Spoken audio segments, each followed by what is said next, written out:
Is this an extra special week for you? Yeah, it definitely is. It's always good to fight on International Fight Week, but to be headlining, something special. Yeah. Incredible fight last time out. Obviously didn't get the result you wanted. Controversy maybe in the result, but I'm wondering, a fight like that, are there lessons you take out of that, back to the featherweight division, or is it more just like, hey, I went out there and I gave it a shot? There's lessons to be learned, win or lose, win or a loss.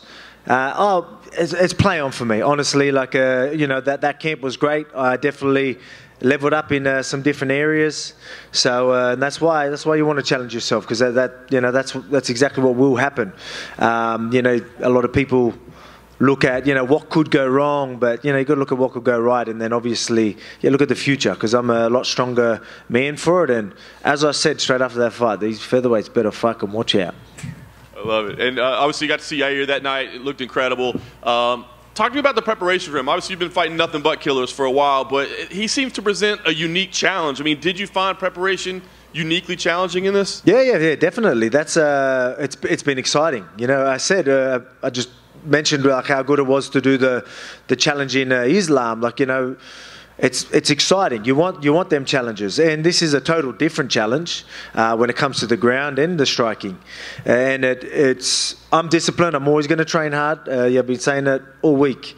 That I don't need to be motivated or anything to train hard and do what I need to do. I'm going to do that anyway. But it just adds another, more excitement. We're more eager to get to the gym, figure things out, the game planning, get more in the zone. Really. Embrace some of the game planning and all the things that we need to do in there. So it was good. Again, I've got nothing but respect for Yair. Again, he is a dangerous opponent, and and that's what I want. But I just want to show everyone, why I'm the top of the featherweight division, and really show my skill set. I think work ethics is something that's just ingrained in you, but was it difficult at all to adjust? I mean, you were this close to champ status, right? And you're kind of embracing all that. Was it hard to get the mindset back to go, hey, it's still impressive to dominate a division the way you have? Look, obviously it stung straight after it, but play on, man. It just adds to the story. I'm going to get that rematch. Don't worry. I'm going to do my business this weekend, and I'll get that rematch, and then it's just going to add to the story. You know what I mean? It was a close one. Do we think we did enough? Yeah. Was it a robbery? No. It was a very, very close fight. I know that, but I showed you guys and I showed everyone that, I definitely wasn't going to get ragdolled like everyone thought. I ended up on top and really put it on him. But the next one, I'll take that win, and it's just going to add to the story. Last thing for me, and you kind of touched on it there. I mean, a win here obviously would be huge. I know you were impressed with Ilya Topuria. I mean, do you want to continue to defend this belt? Or I wasn't that impressed. Yous were. But, I mean, I'm glad that everyone's impressed because, again, that'll just hype up a future fight. Just, but I've got more of a threat in front of me this weekend, so I'm going to pay attention to that. If Ilya wants that smoke, it's going to be good, because I know he will talk that trash, which is fun, and punching people in the face that talk trash is so much better. Alex, just going off that, why exactly weren't you impressed with Ilya? What did you see that we perhaps didn't see in that fight? Well, mate, I can't give too much away, right? I think, I think a lot of people could probably touch on some of the things, but put it this way. People don't look like that when I'm in front of them. You mentioned there about the people talking trash. I'm assuming you weren't that impressed with his prediction that he would beat you in the first round, should you mean? Yeah, dreaming. Okay. With the Islam fight, is that one of those fights where 25 minutes in there with him gives you such a good game plan and blueprint for how to beat him the second time? He's one of those guys that once you compete against him, the first time you know exactly the adjustments you need to make for the second fight. Mate, I knew what adjustments I needed to make as soon as I stepped out of that octagon. Straight away I was like, man, I wanted that rematch right now. Like, I know what to do. But yeah, everyone knows I'm good with the rematches, and yes, they're just right now. Again, I've got to focus on Yair Rodriguez, but that'll come. Yeah, with the Rodriguez thing, you're going from lightweight back down to featherweight. I saw in some of your pre-fight stuff that you were saying you felt a lot sharper and more explosive. What's the biggest sort of thing you weren't expecting from the weight changes that you've had over the last year? So going heavier. Well, so you've got from going heavier and then going back lighter. Oh, yeah, but I mean, I obviously noticed that extra weight. That's why during camp, like when I was doing the bulking and I was a little bit heavy, everyone knows the workload that I've got. it was at the end of the week, my body was definitely feeling it, you know, carrying that weight and wasn't obviously moving as much, and just definitely warn you that little bit more. So halfway through the camp, I'm like, I want to be a little bit lighter. I want to be, because I reckon I'm going to be just as strong anyway, and I'm going to be fast. So we found that perfect weight, and that was a little bit lighter. So I wasn't too much heavier than I would be this weekend, to be quite honest. Not too much anyway. But yeah, it feels good to be at featherweight again, and being as sharp as ever. So definitely that bulk made me stronger though. That camp, and again rising to that challenge, to that occasion, definitely put some of my skills on a whole nother level. In some of the footage you put on your YouTube channel ahead of this fight, I've seen some spinning kicks from you that we haven't necessarily seen a lot. Is part of you kind of like, oh, I'd love to knock out Yair, the spinning kick guy, with my own spinning kick? Mate, I do beat a lot of people at their own game, so you never know. As I've been saying, Taekwondo Volk is coming for fucking everyone. Excuse my French, though. Right here. A lot of talk going into this card about like Robert Whittaker maybe making a quick turnaround for Sydney. Is there any interest on your behalf to do that? I know you said you want to be active, or is that maybe too much with like championship fights? Oh, I mean, it wouldn't be too much. There's a couple of hurdles there. Like obviously, making sure you got the right opponent, making sure there's no injuries and little things like that. But so Emma's my wife is due like 2 days before the Sydney card, so there's another little hurdle there. But you know, we were talking to doctors, maybe induce a week earlier, or, you know what I mean? Like we'll see what we could do. Well, all the stops. If we do get Islam and Charles again as the next lightweight title fight, do you expect that to go similar, or do you think maybe we get a different result this time? I expect that to go similar. You know, and that's no disrespect. Well, I mean, obviously, Charles is very dangerous. You know, he can always catch him, but I think Islam's style, like, you know, he's patient. He doesn't take unnecessary risks. So you need to, you know, put it to him in different ways than just hoping to land something, just one shot, I think so. And I'm not saying that's all how Charles fights. I just think, look, Islam's good. He's well-rounded, you know what I mean? A lot of people are trying to say, oh, we found a chink in the arm, or he's like, I've figured the puzzle and all that. That's me. That's because I was in front of him. He is as good as you were saying, but I just told you that how good I am, and was going to show you that. But again, every time I talk about it, I'm just like, fuck, if only I got my hand raised, it's so much better conversation to have. But yeah, I see it being the same. So I'm the guy to take that belt. If Charles did win, would any of you be disappointed? Like, is going back to 155, is it about beating Islam or the belt? What's more important to you? Beating Islam. Mm-hmm. Alex, over here. You mentioned Charles Oliveira. What did you make of his performance against Beneil Dariush? He was counted out by a lot of people, and he went out there and made a statement. It was I was surprised by how many people were counting him out. Again, look at who Charles has fought, the who's who, and he's so dangerous, you know what I mean? So I wasn't surprised. I know Dariush is very durable and well-rounded, but I mean, I just thought that matchup wasn't too bad for Charles, and he showed that. He showed again, he's a dangerous dude, so you got to be careful, and you got to approach him the right way. We were here about a year ago when you fought Max Holloway, and you talked about sort of being disrespected a bit by people, calling, there's Max calling him the uncrowned champ and all that. And since then, you've had the fight with Islam, and I know it didn't go your way, but a lot of people felt like you put on a very good effort. How have things changed from the fan perspective? Because I feel like you gained even more fans from that performance against Islam. Yeah. It's obviously the stocks didn't lower after that one anyway. So that's why so many people, were obviously saying to me like, oh, you should be proud, like, oh, because I was surprised. You'd be surprised how many people, didn't think I'd be, thought that I'd probably get manhandled, like, you know what I mean, and didn't think I stood a chance. And there's probably people close to me that thought that. There was vibes I was getting, the whole way through the whole thing is like, almost why you're doing these vibes.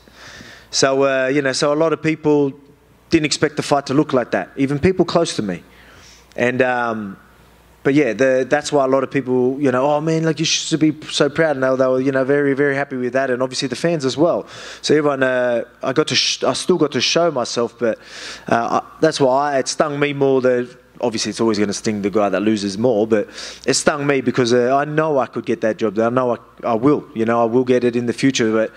But so that's why hearing people congratulating me for losing was pretty tough at the first week, but I understand it. Like it did help with the loss. You know, a lot of people are like, how have you taken it? Look, play on. You know what I mean? I say play on, probably because of my mindset and how I go about things. I just adapt. You know, I've just always been good at doing that. But you know, that sort of process with everyone being like, wow, you know what I mean? Probably helped a bit too. And last one for me, Max Holloway's fighting the Korean Zombie. If you go out there and win on Saturday, do you think we'll see him move up? Because if you're still champion, I don't think we'll see a fourth fight between the two of you. Yeah, man, that's you know, everyone's we've all. You know, I'd like to say I've read that book. You've all read that book. You know what I mean? So, yeah, it's a tricky situation for him. You know, he's probably hoping that Yair takes me out and then he can get a shot. But yeah, I don't plan on that happening. Alex over here, right here.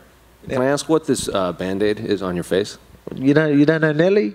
Nelly, you know what I mean? Is that a UFC champ? You know what I mean? Yeah, it is actually. You know what I mean? They go, nah, look, it was a little scratch, and you know, we don't want to get it infected so close to the fight. And so yeah. Can I ask? Because Yair's been in the UFC, like he was in the UFC before you. I think it looks cool too. You know what I mean? It doesn't look bad. They custom, they custom made the Mexican belt or whatever it is, and they custom made some Band-Aids for me. You know. Can I ask, how long has Yair been on your radar? Because he was in the UFC and he had a lot of highlights even before you came over. So it felt like there were a lot of breaks in his career. But like, how long has he been on your radar as a future opponent? Oh, they're all on my radar, right? Like I keep an eye on everybody. But yeah, he's definitely been right up there. You know, he's had a couple of #1 contender fights as well. Been in position where, knowing that he could be next or coming up soon. So I've definitely, because I know how dangerous he is, so I knew he would eventually be there. But you just had to wait for the right time that it was his turn. And being interim champ, it's his turn. So the timing fits very well. And here we are, International Fight Week. Do you pay attention at all to the top of the bantamweight division too? Because there's fighters like Aljamain Sterling that says like, well, look, if I beat Sean O'Malley, I'm going to go up, and that's another possible super fight for you. So do you pay attention to down there as much too? Oh yeah, for sure. Like I think if he goes out there and takes out Sean, like he's definitely paid his dues. How many times defenses would that be? 3 or 4. 4, yeah. Like yeah. So there you go. I think so. He's a big dude, but yeah, we'll just obviously he's got a tough fight ahead of him, but yeah, that's another possible fight. So yeah, there's plenty of options. And again, I want to be active, so cool, keep them rolling. Are the Nuggets going to be in attendance? Yeah, I think Jamal Murray's definitely going to be there. I don't know who else. So see, I'm a Nuggets guy. So yeah, it was good. The timing was perfect actually. So I ended up meeting him in August last year, and he got into the season. I was backing him, and they won. Perfect. And now he's going to be here International Fight Week to support me. So looking forward to it. And then last one for me, Saturday's going to be Robbie Lawler's last fight in the UFC. So I'm curious if you have any favorite memories or favorite fights from his career. Oh man, there's so many. So many. I mean, that war they had the face off, you know what I mean, and his lip was just completely open. That's got to be a pretty iconic moment. So even me and myself and Ortega had like a face off, you know what I mean. I was even like sort of thinking I get them sort of vibes, you know what I mean. So that just shows you, that's a big moment for me. But I think of that when I look at that Ortega. So it shows you how much of a big moment that was, especially the blood they had and the war they had. It's crazy. Alex, people always remember those fights. Alex, just over here. You mentioned about the transition back down to 145. Was that hard, and do you see yourself being able to do that successfully, going back and forth through the divisions? Yeah, no, it wasn't too hard. Actually, I didn't. As I said, I didn't end up that much heavier. So we did the body scans once we knew the fight was happening, and we were sitting at pretty much the same that same weight or like muscle and everything as we did like for July last year. So it's I don't think we actually put on too much. So and I don't want to for next time at lightweight. I know I don't need to because the strength's not the issue. And I know my strength and my technique will be enough for all the lightweights anyway. So then that'll make that transition much easier. Do you think that would impact your performances at all at lightweight, making that transition? Nah, because I'm going to sit around pretty much the same weight. Mm-hmm. And you worked with Carl Van Roo in the run-up to this fight. How beneficial was that? Oh, yeah. I was lucky enough to have a couple of people in camp that Yair is very good at all ranges. Long range, obviously you got the Taekwondo, and then you got the short range sort of unpredictable things that come from everywhere. So I was lucky enough to have Blood Diamond, who's if you ever watched his kickboxing highlights, go have a look at that, and you'll see a lot in Yair Rodriguez there. So that was great having him there, and obviously he's bigger. And then Carl Van Roon, that 11-time Taekwondo world champion. You know, he's a specialist at what he does, and he does MMA. He understands the game. He did a lot of study and really committed to being a training partner for me, and he's, again, a lot bigger than me. So having guys like that to not just go through and work techniques with me, I was sparring these guys. So, you know, having a longer, rangier, 11-time world champion Taekwondo guy spinning some crazy shit at you, that'll keep you on your toes. So, you know, I'll be on my toes ready for whatever comes come Saturday night. And when you look at Yair's style, what do you think you need to be aware of the most? And how do you see the fight itself playing out? Be aware of everything, because everything's coming from everywhere. But again, we all know that I make people fight my fight. There's other things that, you know, everyone looks a certain way till I'm in front of them. You know what I mean? So, yeah, it's no surprise that people, you know, my opponent's volume goes down and a lot of their assets, strong assets, are usually a compromise. Yeah, I'm usually able to nullify a lot of people's strengths. So, look forward to doing that. Again, Taekwondo Volk, he's coming. Thank you. Alex, over here. You've mentioned before that you consider Conor McGregor a dream matchup of yours, as he's the only UFC featherweight champion you haven't faced. Anything can happen, obviously, but is there any other fighter on the roster? Sorry. I'm right here. Oh. Way back here. Oh, yeah. Oh, at the back there. Sorry, mate. Yeah, there you go. Did you get that first part? Or? Yep. Okay, so anything can happen, obviously, but is there any other fighter on the current roster within the featherweights or lightweights that you would love to face, or even a past fighter that you would have loved to share the cage with? Oh, yeah, there's plenty, but there's a lot of fun fights at lightweight. You know what I mean? So you never know. What the BMF is going as well. Maybe BMF. You know, we'll go what? Get free belts. You know what I mean? Get a BMF. Get an actual champ that. I don't know, I think that'd be cool. You know, get some credibility on that BMF belt, having a champ that goes in there and takes it as well. So I think that's another option. There you go. I mean, they're great fights as well. So there's a reason why they're getting it. You know, they're exciting, big names. So yeah, there's a lot of exciting fights. But I mean, these are fights that can definitely happen in the near future. That's awesome. And you were talking about your teammates, but you got to watch one of them, Craig Jones, compete on the Fight Pass Invitational.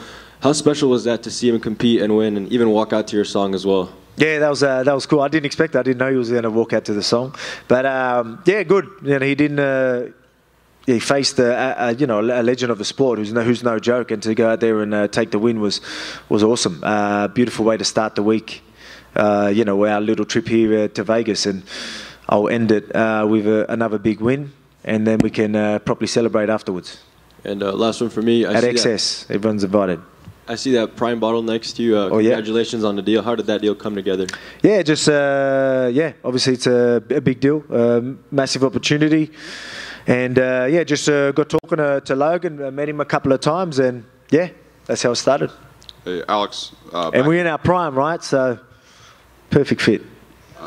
Back left here. Yep. Quick question for you. You know, as big of a betting favorite as it really comes in terms of a champion fighting a #1 contender, let alone an interim champion, you know, how does it feel to get this much respect from the odds makers?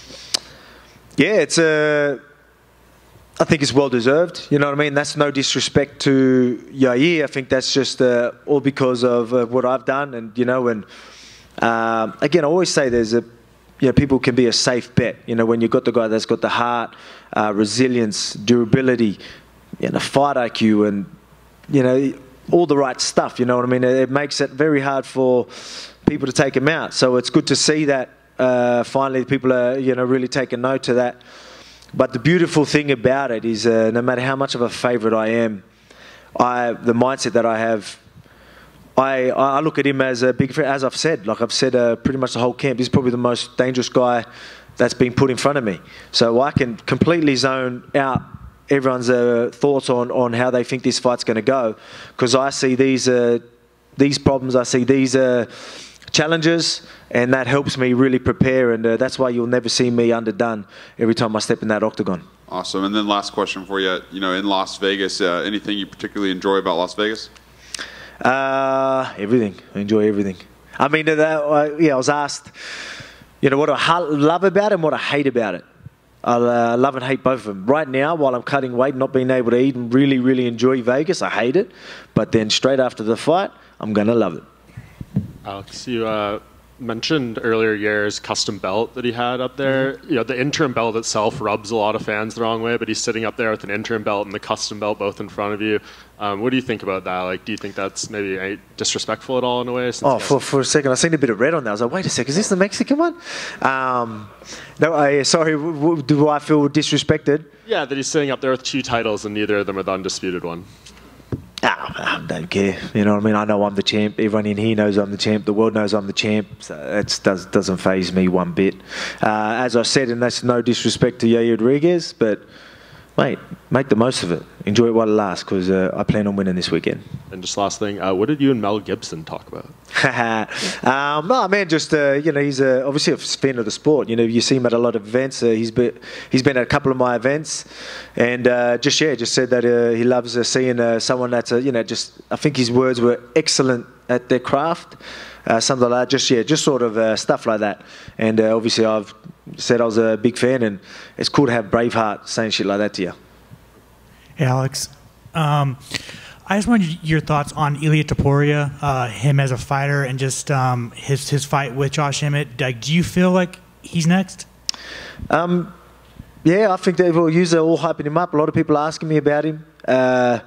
So yeah, keep honestly keep my contenders, top contenders away from him, because I might not be facing him. You know what I mean? Like, again, user saying he's the guy, and well, yeah, cool. Well, that's good. Let's keep him away from everyone, so he can. If he's going to get a whooping, let's make it from me. Thank you.